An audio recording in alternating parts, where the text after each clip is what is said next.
Olá você, salve, salve nação rubro-negra, está no ar a primeira edição do programa do Mister Mengão, o seu telejornal com as notícias do Flamengo.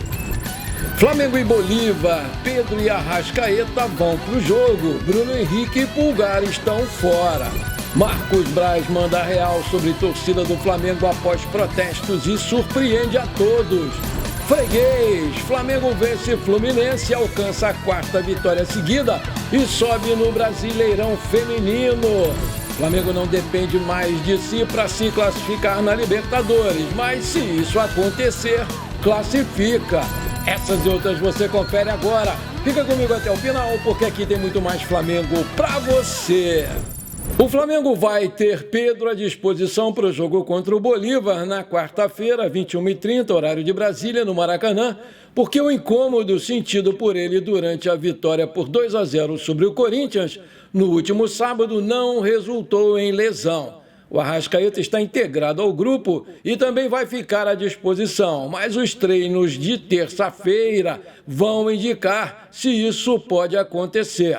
O retorno será avaliado com atenção redobrada para que não acarrete em nova lesão, sob risco de ficar de fora por mais tempo. Contra o Corinthians, o uruguaio não estava em condições ideais de jogo e por isso não saiu do banco de reservas.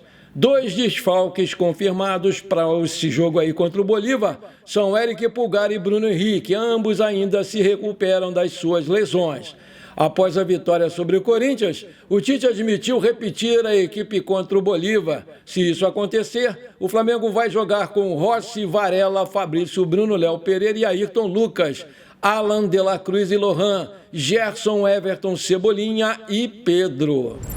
O Flamengo passou por momentos conturbados dentro e fora de campo, que resultaram em manifestações e pressão sofrida pela diretoria e comissão técnica. E, dessa maneira, foi intensificado o trabalho nos bastidores e no vestiário pela evolução da equipe que acabou ocorrendo, porque conseguiu vencer bem e convencer dentro de campo. Após o resultado, o vice-presidente de futebol do clube, Marcos Braz, mandou um recado para a torcida rubro-negra após a onda de protestos contra o time. Aspas, o Flamengo vai respeitar sempre, desde que seja no tom adequado, que não tenha violência. Não tendo nada disso, a gente tem que compreender e entender a posição. Às vezes a gente concorda, às vezes não, mas isso é uma outra questão. A questão é tratar sempre com respeito, apontou Marcos Braz.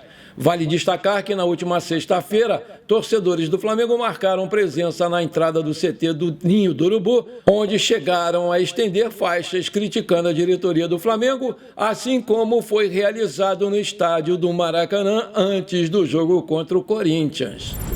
O Flamengo segue se recuperando no Campeonato Brasileiro Feminino. Nessa segunda-feira, o time rubro-negro amassou o Fluminense no Estádio Luso Brasileiro por 3-1, com gols de Gisele e Cristiane 2 vezes. Sendo assim, as garotas do Ninho chegaram à quarta vitória consecutiva na competição, subindo na tabela de classificação. Não demorou muito para o Flamengo abrir o placar. Aos 2 minutos, Gisele marcou e fez 1-0. Na sequência, aos 41 do primeiro tempo, Cristiane, convocada pela seleção brasileira para os amistosos de preparação para os Jogos Olímpicos, fez 2-0. Na volta do intervalo, Carol descontou para o Fluminense num belo gol de cobrança de falta aos 45 minutos do segundo tempo.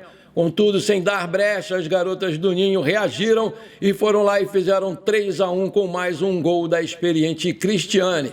Vale lembrar que o Flamengo começou o Campeonato Brasileiro com 3 derrotas seguidas, chegando a ocupar a lanterna da competição. Mas o time rubro-negro se recuperou e emendou a quarta vitória seguida, incluindo um 7-0 no Santos. Desse modo, o Mengão agora é o 5º colocado na competição com 17 pontos. Agora o Flamengo vai ter uma semana para se preparar para o próximo jogo na próxima segunda-feira, dia 20, às 17 horas, horário de Brasília, contra o São Paulo, em Cotia, na capital paulista, em jogo válido pela 11ª rodada do Campeonato Brasileiro Feminino. A transmissão desse jogo para todo o Brasil fica por conta do Sport TV em canal pago. Parabéns, meninas! Bola para frente! Após meses de negociação, o Flamengo chegou a um acordo de renovação com o garoto Igor Jesus. O contrato dele era válido até o final de 2025. Agora passa a valer até dezembro de 2027. Com tudo assinado, o mais querido prepara o anúncio oficial da renovação do Cria, que inclusive recebeu muitos elogios da comissão técnica do Tite nesse ano. Na noite dessa segunda-feira, Cacau Cota, até então diretor de Relações Externas do Flamengo, usou as suas redes sociais para anunciar que está saindo do cargo. O dirigente afirmou que vinha sendo impedido de exercer as funções de forma correta e criticou a vaidade por conta de outros dirigentes do Flamengo. Aspas, como vocês sabem, sou pré-candidato a vereador no município do Rio de Janeiro. Diante dos últimos acontecimentos em que fui impedido de exercer corretamente, como sempre fiz, as minhas funções como diretor de Relações Externas, estou me afastando do departamento de futebol, mas continuarei a defender e trabalhar pelos interesses do Flamengo acima de qualquer vaidade pessoal, disse lá o Cacau Cota num vídeo publicado nas suas redes sociais. O Gabigol tem contrato somente até dezembro desse ano e em junho agora ele já pode assinar um pré-contrato com qualquer outro time e sair de graça do Flamengo. De acordo com informações do portal O Dia, o presidente Rodolfo Landim vai adotar a mesma postura nas tratativas que teve diante do staff do Everton Ribeiro. O Flamengo vai oferecer um contrato nos moldes que o clube julga pertinente para o atual momento que o Gabigol atravessa. O camisa 10 tem sido reserva no time do Tite e até aqui não conseguiu destaque em campo. O Landim já prometeu a conselheiros da situação que de forma alguma vai aceitar a proposta feita pelo jogador para a renovação do seu contrato. Na época, as conversas que caminhavam para um acordo até 2028 tinham altas cifras. Segundo a avaliação da cúpula do Flamengo, naquela época fazia sentido os pedidos feitos pelo staff do jogador. Mas agora não mais, e por isso as tratativas seguem congeladas desde outubro do ano passado. O presidente Rodolfo Landim pretende oferecer uma renovação por 3 temporadas com os mesmos ganhos salariais de hoje. O Gabigol ganha em torno de R$ 1,5 milhão por mês, contando com os encargos. Outro fator seria um bônus por renovação, bem abaixo do que o jogador pensou em receber desde o começo das tratativas. Naquela época, o jogador fez uma publicação dando risadas e mencionando uma notícia do jornal O Globo sobre o assunto. O portal ainda afirma que a ideia do Flamengo está também em reduzir alguns valores de outros encargos. Assim, o novo vínculo seria com um aumento nas cláusulas variáveis de ganhos na temporada. Se o Gabigol aceitar, vai ficar no clube por mais 3 temporadas. Do contrário, o Flamengo deve mesmo deixá-lo livre no mercado. Palmeiras, Corinthians, Santos, Grêmio e Internacional foram equipes que fizeram sondagens pelo jogador recentemente. Pensando numa negativa do camisa 10, o Landim já instruiu o departamento de futebol do Flamengo a monitorar o mercado para procurar nomes que possam jogar como centroavantes mais jovens para serem reservas do Pedro. Aí eu te pergunto, você é a favor da renovação com o Gabigol? Coloca aí. Agora eu tenho um pedido pessoal para te fazer. Se você está curtindo o nosso programa, se você gosta de mim, então me ajuda a continuar esse trabalho. Manda brasa agora no like para fortalecer o nosso canal. Se você ainda não é inscrito, bora lá, me dá essa moral. Aperta o botão inscrever-se, aperta o sininho ali e pronto, simples assim. Muito obrigado.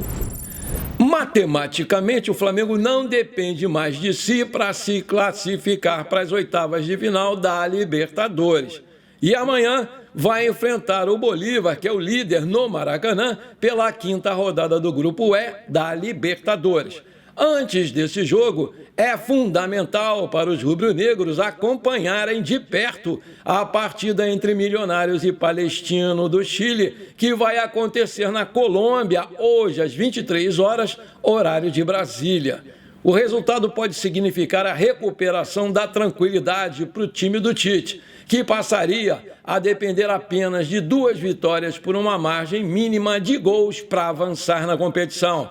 A vitória do Milionários seria o cenário ideal para o Flamengo, uma vez que os chilenos se limitariam a um máximo de 9 pontos na fase de grupos. Isso significa que 2 vitórias simples, por apenas um gol de diferença, seriam o suficiente para garantir o rubro-negro nas eliminatórias, acumulando 10 pontos. Um empate também serviria para o Flamengo. Nesse caso, o Palestino chegaria à última rodada com 7 pontos e um saldo negativo de 3 gols. Com vitórias simples, o Flamengo terminaria a fase de grupos com um saldo de gols a favor, o que deixaria o clube em uma posição favorável para a sua classificação. Por outro lado, uma vitória do Palestino contra o Milionários é o resultado menos desejado pelo Flamengo. Mesmo que o time consiga 2 vitórias simples, porque caso os chilenos vençam, na última rodada o Bolívar ali em La Paz, por uma margem mínima, os bolivianos terminariam com um saldo de 4 gols a favor, 2 a mais do que o Flamengo, que teria 2 vitórias simples e, infelizmente, seria eliminado, coisa que não vai acontecer. Eu tenho certeza que o Flamengo classifica. E você, coloca aí. Bom, por enquanto foi isso. Eu espero que você tenha gostado do nosso programa. Muito obrigado por você ter ficado comigo até aqui. Um forte abraço. Bora ser feliz. Pra cima deles, Mengão!